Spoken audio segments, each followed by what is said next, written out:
હાલો ખેડૂત મિત્રો, નમસ્કાર. આજે સવારમાં અમે લીંબુ વીણવાનું ચાલુ કરી દીધું છે. હવે લગભગ વરસાદે વિરામ લઈ લીધો એવું લાગે છે, એટલે હવે વાદળી છે નહીં. આજે હવામાન બહુ સારું છે, એટલે આજે અમે લીંબુના મુહૂર્ત કરી દીધા છે. હજી અમે 12 થી 13 કેરેટ ભર્યા છે જો. અને આજે લગભગ 6 થી 7 દિવસ વરસાદ ચાલુ રહ્યો, એના હિસાબે લીંબુ ઘણા ખરી ગયા છે. એક બે છોડવા વીણો ત્યાં 10 કિલો માલ નીકળી જાય છે. અમુકમાં 3 છોડવા વીણવા પડે, અમુકમાં એક છોડવામાં 1 ડોલ ભરી જાય છે. એટલે વરસાદના હિસાબે લીંબુ પણ પાકીને ઘણું ખર્યું. એમાં લીંબુની અંદર પણ અમારે ઘણું બધું એવું નુકસાન આવશે, કારણ કે જે ઝીણું લીંબુ થયું હતું, ફ્લાવરિંગ થઈ, અને જે મગના દાણા ટાઈપ લીંબુ હતું, એ લીંબુ અમારે ઘણું બધું ખરી ગયું છે. અને અમુક જે હોપારી ટાઈપ લીંબુ હતું, એવું લીંબુ પણ ઘણું ખર્યું છે. એટલે જેમ મગફળી કે કપાસના પાકમાં નુકસાન આવ્યું, એવી રીતે જે ખેડૂત મિત્રોને બાગાયત હોય, દાડમ છે, લીંબુ છે, આવી રીતે અમુક જે બાગાયત હતા એની અંદર પણ ફ્લાવરિંગમાં બહુ નુકસાન આવ્યું છે. એટલે આના હિસાબે આવનાર સમયમાં લીંબુમાં પણ માલ થોડોક ઓછો આવશે ઉનાળુ સિઝનની અંદર, કારણ કે જે કોક ફાલ અત્યારે આવ્યો હતો અમારા લીંબુમાં, એમાં 50% ફાલ ખરી ગયો, અને સાથે અમુક લીંબુ પણ ખરી ગયું છે. એટલે હું તમને બતાવું, આજે લગભગ 6 થી 7 માણસો અમારા લીંબુ વીણે છે. ઘણા બધા લીંબુ ખરી ગયા હતા, નીચે છોડવા નીચે બગડી પણ એટલા જ ગયા છે.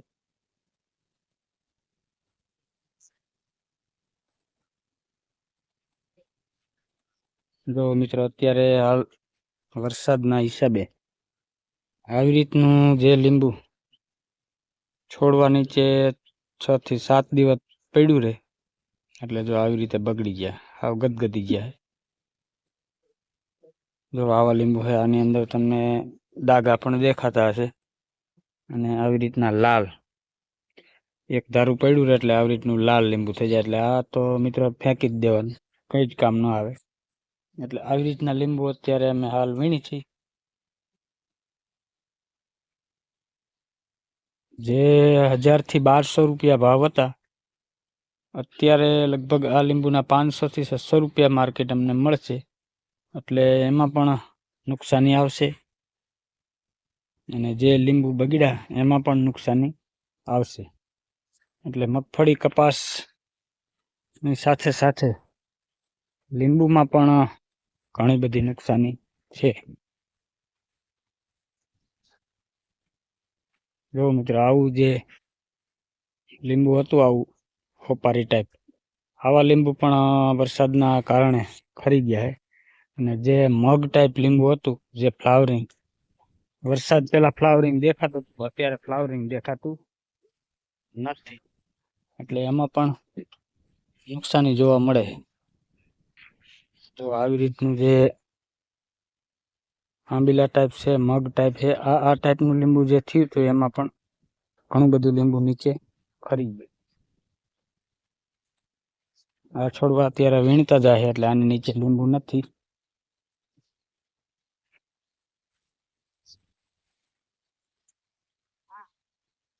જો આવી રીતે જે અમુક તમે જુઓ કે અહીંયા ફ્લાવરિંગ આવી ગયું, એટલે આવું ફ્લાવરિંગ હતું, એ પણ હવે ઘણું બધું ખરી ગયું.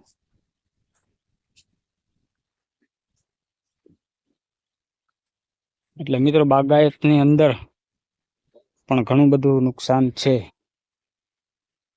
જે ઉનાળુ સિઝનમાં ખબર પડે કે કેટલું લીંબુ આવે. જો અમારે અત્યારે હાલ જે હોપારી ટાઈપ લીંબુ ઘણું દેખાય છે, પણ જે અત્યારે હાલ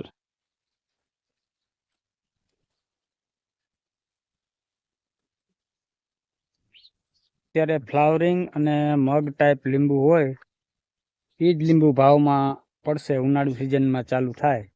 હવે આ અત્યારે જે હોપારી ટાઈપ લીંબુ છે, આ તો લગભગ શિયાળામાં જ ચાલુ થઈ જશે. ઉનાળાની શરૂઆતની અંદર જ આ લીંબુ જે હોપારી ટાઈપ છે એ ચાલુ થઈ જાય.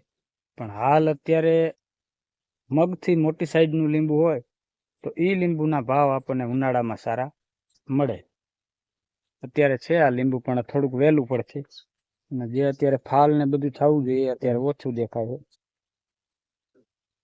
અત્યારે અમારે લીંબુ વીણવાનું ચાલુ જ છે.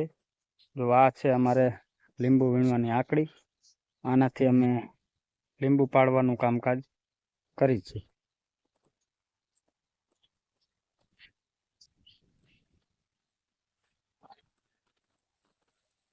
જો મિત્રો જે આ ટાઈપ લીંબુ હોય, આ લીંબુ વહેલું નીકળી જશે. ઉનાળુ તડકા અને ગરમી વધારે હોય એની મોરા લીંબુ નીકળી જશે. એટલે આથી છે નાનું લીંબુ હોય, આ ટાઈપ લીંબુ જેને હશે, જે ખેડૂત મિત્રોને આ ટાઈપ લીંબુ જેના બગીચામાં હશે એને પૂરતા ભાવ મળશે. જય જવાન જય કિસાન.